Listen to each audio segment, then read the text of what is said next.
Sveiki! Aplūkosim, kā ātri un ērti iesniegt lomu informāciju un kas būtu jāņem vērā.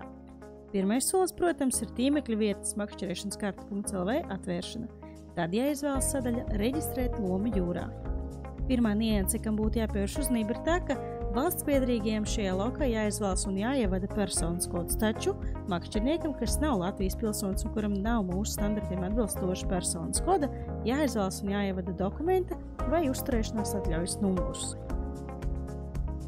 Mūsu gadījumā makšķernieks Jānis Topmanis ir Latvijas pilsonis, tādēļ ievedam personas kodu. Tālāk jāievada elektroniskās vai digitālās makšķerēšanas kartes numurs.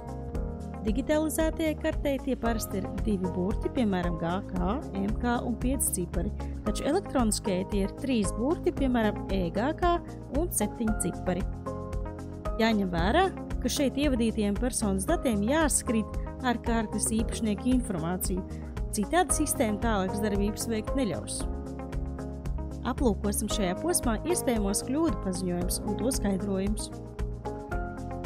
Gadījumā, ja kļūdas paziņojuma laukā redzat, ka nav datu par šādu digitalizētu makšķerēšanas, vēžošanas un zemūdens medību karti, tas nozīmē, ka vai nu nav digitalizēta drukātā karte, vai nu ir nepareizi norādīts makšķerēšanas kartes numurs vai personas kods. Lūk, šeit iespējams nospiest logu un digitalizēt savu drukāto karti, ja tas nav iepriekš izdarīts. Ja logā iznirst paziņojums, ka tavs kartes derīguma termiņš neatbilst periodam, par kādu ir iespējams ziņot lomu jūrā, tas nozīmē, ka kartes derīguma termiņš neatbilst lomas sniegšanas datumam, kas var būt šodiena vai vakardiena, jeb tā pati vai iepriekšējā diena. Pārbaudi, vai esi pareizi ievadījis makšķerēšanas kartes numuru. Paziņojums, ka šai personai nav reģistrēta elektroniskā makšķerēšanas, vēžošanas un zemūdens medību karte, nozīmē, ka ievadītie personas dati nesakrīt ar tiem, kas norādīti makšķerēšanas karti iegādājoties, tātad tie nesakrīt ar īpašnieku datiem. Ja makšķerēšanas karti neizmantojat, lūdzu atzīmējiet iemeslu. Vai esat seniors, kas sasniedz vismaz 65 gadu vecumu, bērns vai jaunietis, kas nav sasniedzis 16 gadus, vai arī persona ar invaliditāti.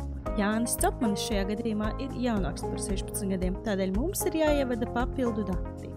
Atceries, vārds, uzvārds un tālruņa numurs ir obligāti aizpildām lauki, taču iesakām ierakstīt arī e-pasta adresi, lai varētu saņemt no mums atgriezenisko saiti e-pasta vēstules formā un redzēt savadītos datus.